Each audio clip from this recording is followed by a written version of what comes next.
Bonjour et bienvenue dans l'atelier du geste pianistique. Alors aujourd'hui, j'aimerais vous parler de 5 points théoriques qui permettent de jouer du piano à peu près correctement. Alors là, on voit la théorie et après, dans un autre épisode, on appliquera un petit peu tout ça de façon plus précise et plus pragmatique. Le premier point, c'est la notion de multiflexion. Alors vous pouvez vous en convaincre par l'exercice suivant. Moi, je dis qu'il est plus facile de jouer une note lorsqu'on ne fait pas que la flexion du doigt, lorsqu'on fait des multiflexions avec le poignet notamment. C'est-à-dire, en même temps que je vais enfoncer la note avec le doigt, je vais en même temps monter le poignet. Finalement, je vais faire flexion des doigts et flexion du doigt et flexion du poignet. Et on se rendra compte, c'est beaucoup plus facile que de ne faire que le doigt, que de ne fléchir que le doigt. Déjà, si vous ne fléchissez que le doigt, c'est un petit peu la preuve que vous êtes un petit peu bloqué dans votre mouvement. Et ce que moi je voudrais, c'est vous libérer du mouvement. Ça, c'est important. Donc, voilà, on peut faire avec le pouce, le 2. Alors vous pouvez le faire avec moi pour voir le bien fondé de ce point.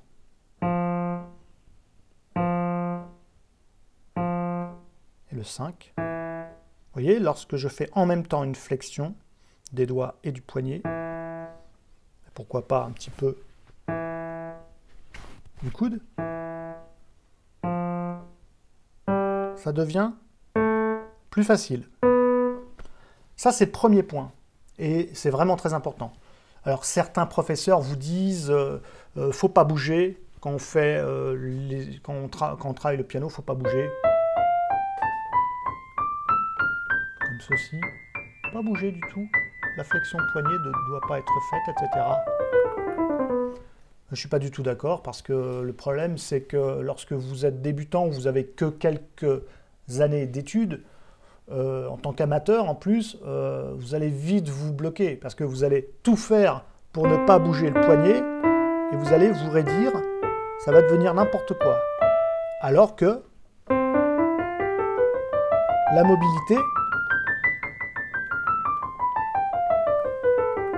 vous voyez, il y a une espèce d'oscillation.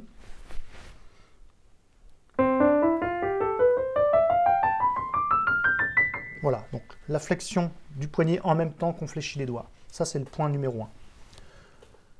Maintenant, on a un phénomène assez intéressant que moi j'ai appelé la paralysante extension du poignet. Waouh, qu'est-ce que c'est?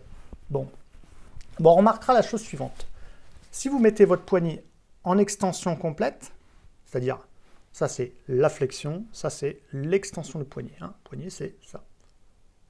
Voilà.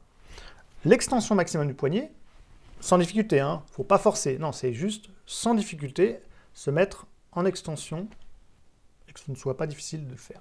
Donc là, vous êtes en extension. On remarquera que jouer le pouce, c'est possible. Jouer le 2, c'est possible. C'est pas difficile, en tout cas. Et puis, à partir du 3, on commence à éprouver une difficulté de jouer le 3 avec l'extension maximum du poignet. Et avec le 4, ça devient super problématique.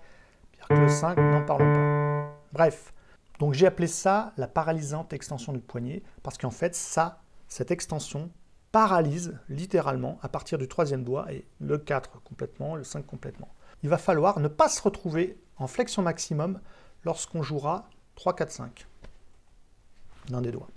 Et donc, comment on va faire? Par exemple, là, on peut se mettre en extension maximum pour jouer. Par exemple, je vais faire la séquence avec le 1, 2, 3, 4, 5. Et petit à petit, je vais réduire cette extension de manière à ce que quand le 3 joue, je ne sois pas dans l'extension maximum du poignet. Ce qui va faire en sorte de ne pas paralyser le 3, ni le 4, ni le 5. Donc,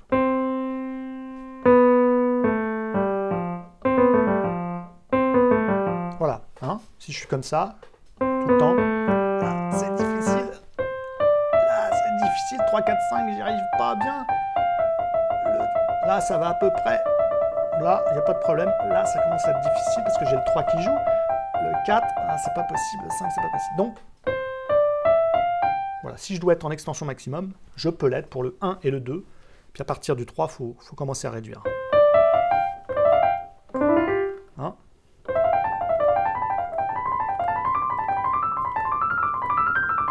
Voilà, je fais ça simplement pour vous montrer que quand je suis au moment où je joue 3, 4, 5, je ne suis jamais en extension maximum du poignet. Je peux l'être pour le pouce et le 2.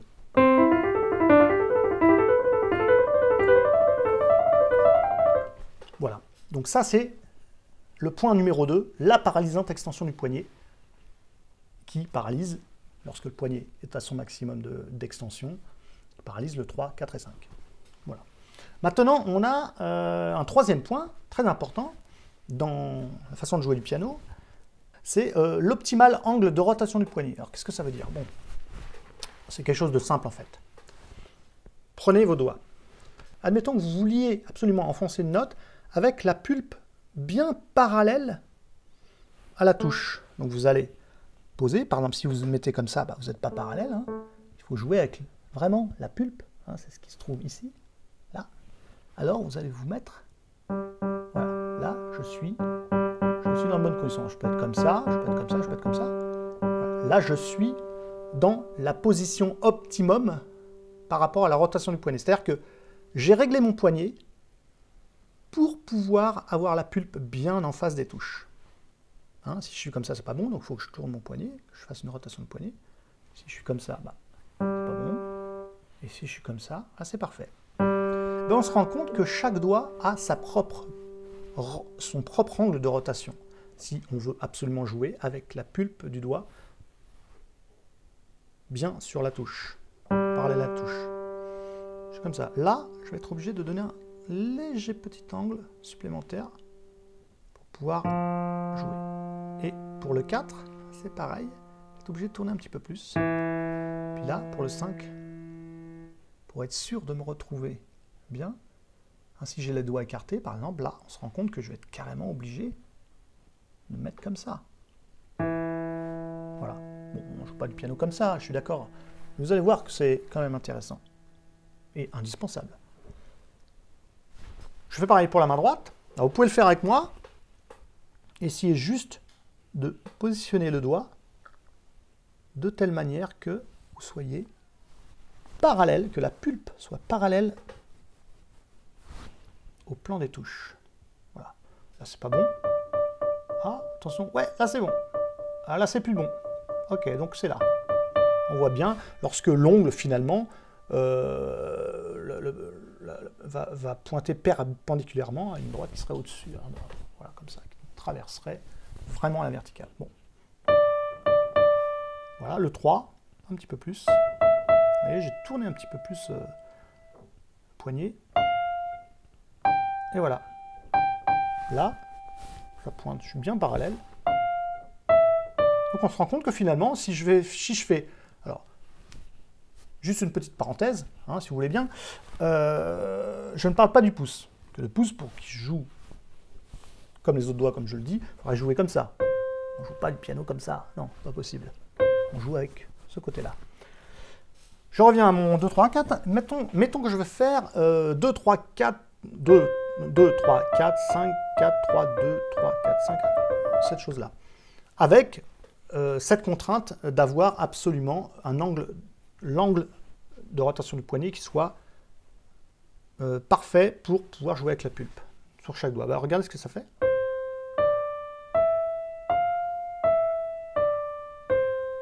Vous voyez, à chaque fois, à chaque doigt, son angle.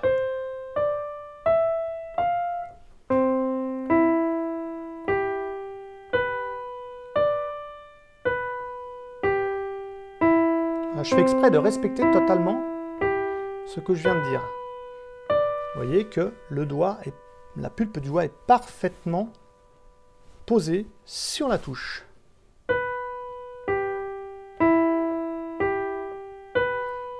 Donc on voit bien que à chaque doigt, son angle. Alors ça, vous pouvez faire ce genre d'exercice. C'est un exercice de positionnement, c'est pas un exercice véritablement de piano pur, c'est un exercice de positionnement. Alors j'ai fait une vidéo il n'y a pas très longtemps, une étude de positionnement qui vaut le coup par rapport à ça.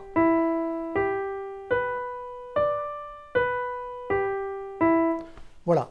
Donc là, je vous ai montré le point numéro 3, qui est d'essayer de jouer avec la pulpe parfaitement posée sur la touche. Et donc, on est obligé de changer ce paramètre. Alors, ce paramètre-là, ça s'appelle la pronation-supination. Lorsque je vais vers le doigt supérieur, je suis obligé de passer de plus en plus en pronation. C'est ça la pronation. Pronation, c'est par là. Supination, c'est par là. Donc lorsque le 2 joue, je suis neutre, et puis plus je vais vers le 3, 4, 5, plus je vais être en pronation. Et si je reviens, je vais aller plus vers la supination. Voilà, lorsque je joue pouce, je vais carrément être en grande supination. Voilà pour le point numéro 3. Maintenant, le point numéro 4. Qu'est-ce qu'on a? Oui, le parallélisme entre le doigt qui joue et sa touche. Qu'est-ce que c'est que ce truc encore? Ben voilà, dans des exercices du style, lorsque je joue des tierces, je le fais tout à l'heure, on se rend compte que on peut jouer les notes, mais si je bouge pas ces inclinaisons, on appelle ça les inclinaisons radiales, inclinaisons cubitales. Hein, voilà. Moi, j'appelle ça des lignes. C'est plus facile à retenir, les lignes, simplement parce que lorsque je suis comme ça, mains ouvertes, bien sûr, main ouverte, j'ouvre la main. Lorsque je me mets en inclinaison cubitale, c'est-à-dire comme ça, en fait, moi j'appelle ça la ligne des lignes inférieures, des lignes de pouce en l'occurrence, parce que ça décrit une ligne peut être tracée comme ça. Hein. Le doigt est en alignement du bras. C'est pour ça que j'appelle ça la ligne de pouce. On appelle ça, normalement, médicalement, l'inclinaison cubitale. Donc, après, vous voyez, en faisant ce paramètre-là, là, je fais une inclinaison radiale, cette fois-ci. Là, je suis en pleine inclinaison radiale, puisque le radius, c'est ça. C'est pour ça que ça s'appelle l'inclinaison radiale. On s'incline vers le radius. Et là, l'inclinaison cubitale, parce que on s'incline du côté du cubitus qui se trouve ici. Alors, comme je le disais, l'inclinaison cubitale, c'est la ligne de pouce. Donc on parlera de ligne de pouce. Et puis, on peut s'apercevoir que si on ouvre la main, on a la possibilité de changer de ligne, ce que j'appelle le changement de ligne, et d'aller dans les lignes supérieures. J'étais en ligne de pouce, je vais dans les lignes supérieures. Ça y est, je suis dans la ligne de 2. Pourquoi 2? Parce que main ouverte, le 2, si on prolonge le 2, si on prolonge par une ligne droite le 2, on arrive à être parallèle au bras. Et si je continue un petit peu, là je suis en ligne de 3. En ligne de 3. Parce que le 3, si on continue, on arrive à faire une ligne avec le bras. Le doigt et le bras forment une ligne. Ligne de 4, toujours main ouverte. Le 4 est aligné avec le bras. C'est une ligne de 4. Et puis après, on peut faire ligne de 5. Le problème de la ligne de 5, c'est que ça ne devient pas pianistique. On peut se faire un peu mal. C'est la raison pour laquelle je recommande totalement de ne jamais dépasser la ligne de 4. La ligne de 4, c'est on ouvre la main et on cherche une ligne entre le 4 et le bras. Voilà, on ne dépasse pas ça. Donc finalement, on va osciller entre cette position et cette position. Lorsque j'essaye de faire cette séquence de notes, pouce, 2, 3, enfin pardon, si, do, sol, si et ré. Ah, ça fait un bel accord. Pas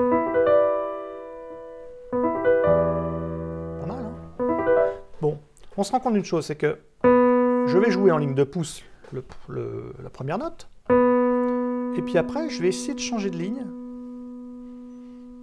pour faire en sorte que je puisse jouer le doigt suivant parallèle à sa touche. Donc là, vous voyez, je suis passé de là à là.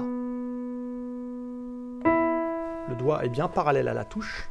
Maintenant, si je ne change pas d'inclinaison, si je ne change pas de ligne, bah, le 3 n'est plus parallèle à sa touche. Moi, je veux que le doigt puisse jouer parallèle à sa touche. Je vais donc me mettre dans des lignes supérieures. Hein. Peut-être ligne de 3, mais en tout cas, changement de ligne.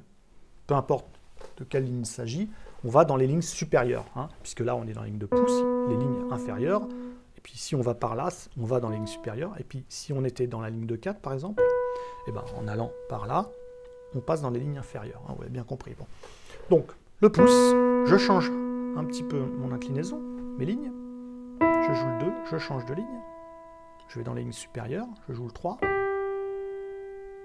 Je continue à changer de ligne, je vais vers le 4. Je joue parallèle. Hein. Voilà, je recommence. Le pouce.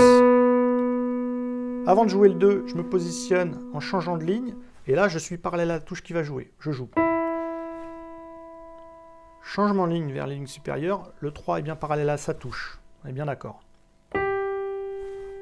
Je change encore. Voilà, le 4 parallèle à sa touche. Et je continue. Le 5 par rapport à changement de ligne. Pour avoir le 5 parallèle à sa touche. Ça, c'est quelque chose d'important. On va me dire, mais qu'est-ce que c'est que cette bizarrerie pianistique, etc. Oui, mais bon, lorsque vous allez entamer des études avec des grands écarts, ou par exemple la première étude de Chopin, vous allez vite vous apercevoir que vous êtes obligé de faire ça. Hein. Peut-être pas vite vous apercevoir, mais je vous souhaite de vous en apercevoir rapidement. C'est-à-dire... Hein, donc je fais... Vous voyez que... Il y a tout le temps cette variation de ligne qui est très importante. Pensez à changer de ligne, parce que chaque ligne a sa fonction. Ça fait ça tout le temps. Ça ne fait pas que ça, il y a aussi flexion poignet, bien entendu. Il y a tout ce dont je viens de parler qui se met en marche, bien entendu. Mais le parallélisme se met en marche aussi. Le changement de ligne. Alors, est-ce que je fais ça ? Vous voyez, je suis passé bien de là à là. Alors, peut-être pas parallèle totalement, évidemment. Dans la réalité, il ne faut pas être systématiquement parallèle au doigt qui joue. Hein.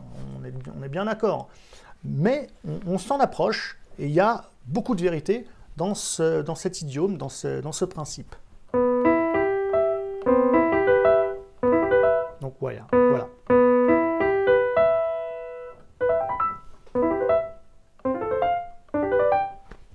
Ça, c'était le 4e point.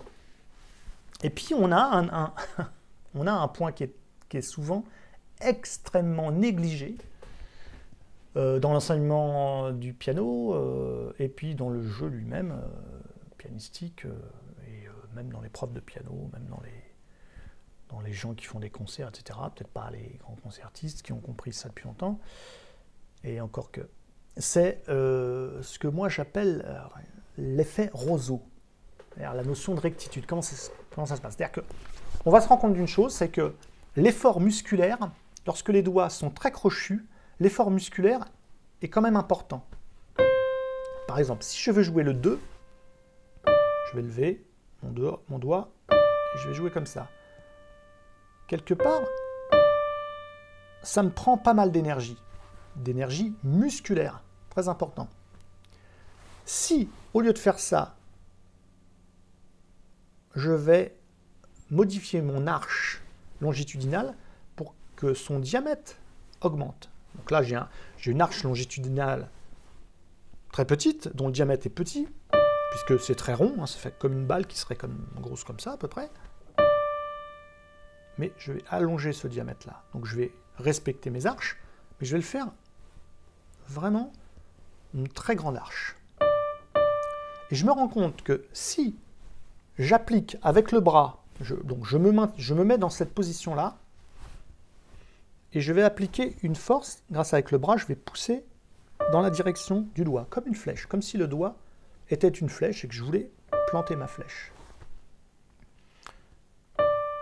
Ben, je me rends compte que ça nécessite presque aucune énergie musculaire de la part des doigts. L'énergie, elle vient d'ailleurs, elle vient du bras. Mais le bras est très fort, il est très puissant et il ne va pas s'épuiser aussi rapidement que les doigts. Ce que je veux dire, c'est que faire ça, ça coûte beaucoup moins d'énergie. Si je fais ça pendant un certain temps, alors, veuillez voir que j'ai un maintien musculaire, bien sûr. Mais si je devais faire la même chose avec ça, voilà, je commence déjà à être un petit peu fatigué. Je suis une petite nature, certes, mais quand même. Ouais, très fatigant. Donc finalement, on a le choix. Soit on veut utiliser du muscle, le muscle des doigts, et on va s'épuiser rapidement. Les muscles du doigt qui sont très faibles vont s'épuiser. Ou bien on transfère tout ça à quelque chose de plus gros, en amont du membre supérieur. Ça peut être le poignet, ça peut être le bras, l'avant-bras. Voilà. Donc ça, c'est très important. Je vais donner un exemple pour démontrer ça.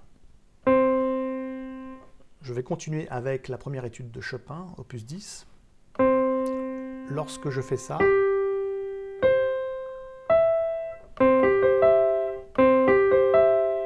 eh bien, ce qui se passe, c'est qu'ici, j'ai des doigts relativement allongés. Puisque quand je fais ça, après, il faut que j'aille au 4, ici.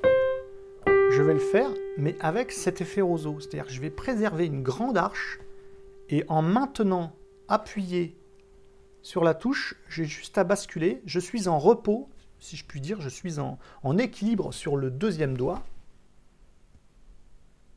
Et une fois que je suis positionné, je pousse. Là, je me retrouve avec le 4 qui supporte le poids du bras, pourrait-on dire. Et je continue à pousser. Et là, je joue le 5. C'est-à-dire que finalement, voilà, cette chose-là, vous voyez, cette grande arche, là, je continue à pousser. Ça me coûte presque rien de rester comme ça. Vraiment, au niveau des muscles des doigts, c'est très facile.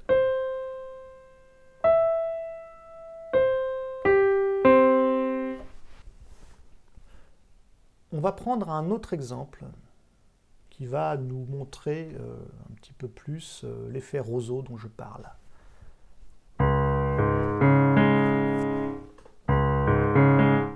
Ces 4 notes-là.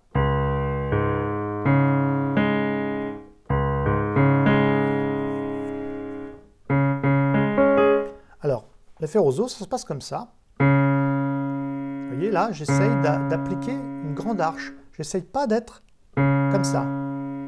Ça, ce serait vraiment bête de ma part de faire ça, parce que ça consommerait vraiment beaucoup d'énergie musculaire. Je suis obligé de maintenir avec ma force musculaire, avec la force du doigt, ça. Je suis obligé d'appuyer fort. Voilà ce qu'il ne faut pas faire. Ça prend beaucoup d'énergie. On peut faire mieux, en ayant donc une grande arche.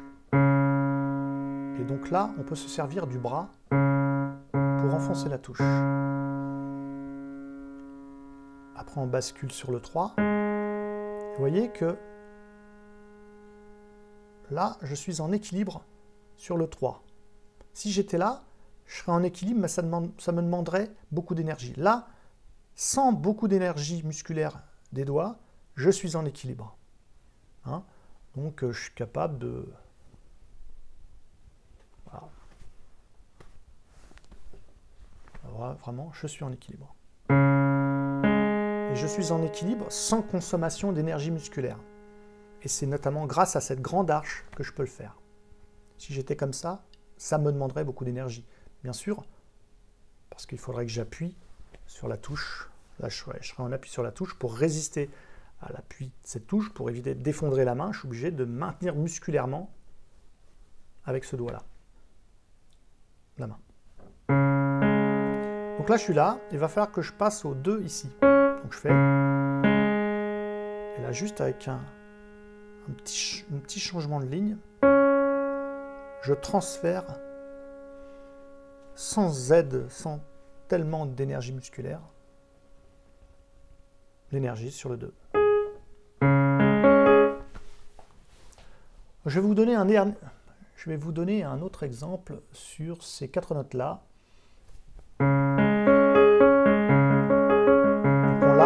Là, typiquement, on a des grands écarts. Là, on a vraiment des grands écarts. Et on a besoin de jouer fort. Admettons qu'on ait besoin de jouer fort. Bon, comment on peut faire? Alors, soit on a un poignet qui est bas et des doigts crochus. Et là, on articule beaucoup. Avec chaque doigt, comme un petit marteau. Mais on va vite s'épuiser. Très vite s'épuiser. Il y a un scherzo de Chopin comme ça qui demande beaucoup d'efforts musculaires si on s'y prend comme ça. Et donc ça ne marche pas vraiment, quoi. Sauf pour les virtuoses qui n'ont jamais de problème technique, etc. Je l'ai déjà dit. Donc comment on fait? Eh ben, on positionne ces arches de façon qu'elles soient très grandes et toujours dans le prolongement. Voilà, vous voyez ça? Alors ça vous dit pas quelque chose? Oui, c'était le cours sur l'étude de positionnement. Et donc, voilà, l'étude de positionnement va vous aider vraiment à trouver la bonne position. Donc, une fois que j'ai fait ça, là je vais basculer par changement de ligne. Et faire ça ne prend pas beaucoup d'énergie. Par contre, faire ça, faire la même chose, mais le poignet bas, et avec des doigts crochus, c'est bien plus dépensier en termes d'énergie musculaire des doigts. Vous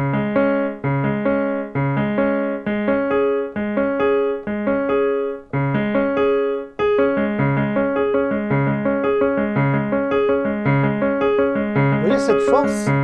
On croirait que j'appuie fort, mais non. Je laisse s'effondrer la main, je laisse atterrir la main sur le doigt et je résiste avec le doigt. Mais comme j'ai une grande arche, ce doigt ne dépense pas beaucoup d'énergie. Parce que je suis en grande arche et en équilibre. C'est-à-dire qu'il y a une poussée qui s'exerce, comme si une flèche voulait rentrer dans la touche. Voilà, dans ce sens-là. Donc je pousse littéralement, comme si je voulais enfoncer mon doigt dans la touche.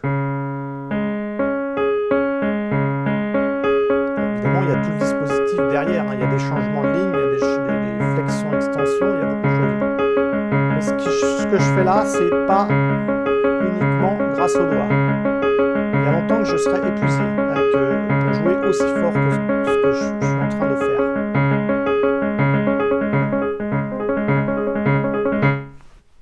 Voilà, c'était l'effet roseau.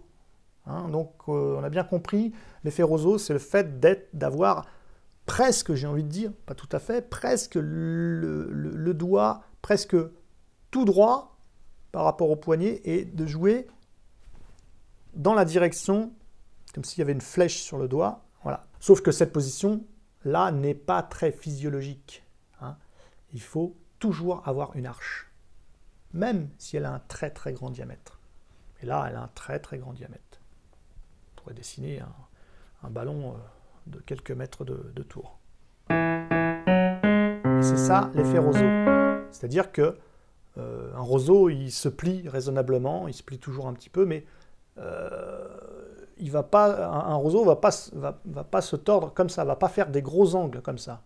Ça ne marche pas. Donc, les roseaux, c'est toujours très grand, avec des belles courbures très grandes. Voilà. Donc, alors, ces 5 principes, donc je résume, on a la flexion multiple.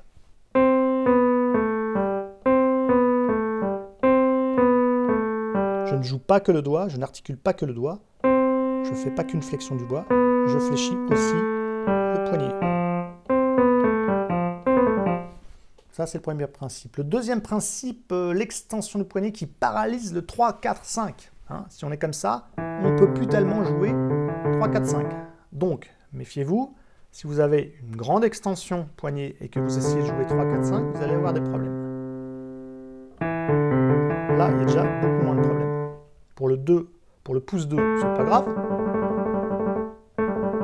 Aucun problème. Mais dès que le 3 intervient, ça commence à être un petit peu difficile. Puis 3, 4, c'est même pas possible. Et 5, c'est pas possible.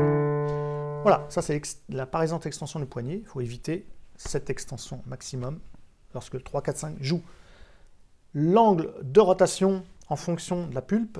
Rappelez-vous, la pulpe joue parallèlement au plan de la touche. Et à chaque doigt,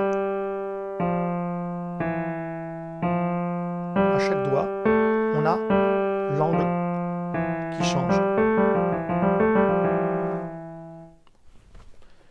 Maintenant, on a quoi? Le parallélisme entre la touche et les doigts, effectivement. On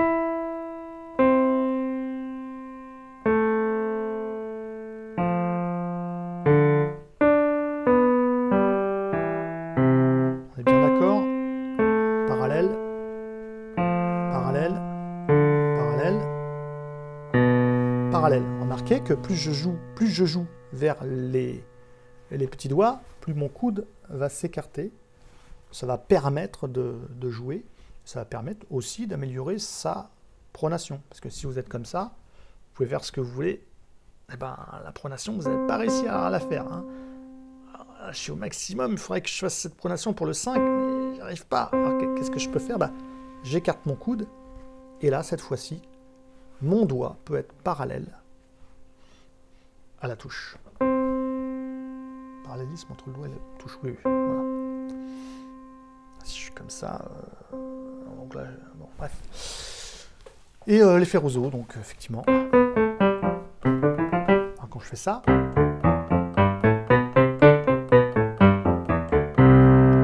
ça c'est quand même l'effet roseau. C'est-à-dire c'est vraiment une grande arche. Je ne suis pas comme ça. Ça va me fatiguer. Vraiment. Puis ça risque de m'abîmer les articulations si je suis en extension maximum du 5 par exemple. Si je suis embuté, je ne suis pas sûr que ce soit une bonne affaire. Ça. Donc ça peut vous faire mal. On essaye toujours d'avoir les arches longitudinales bien formées et de grand diamètre. Et là, j'ai l'arche du pouce, dont on ne parle pas souvent d'ailleurs, mais qui est bien, correct. Et là, je peux faire...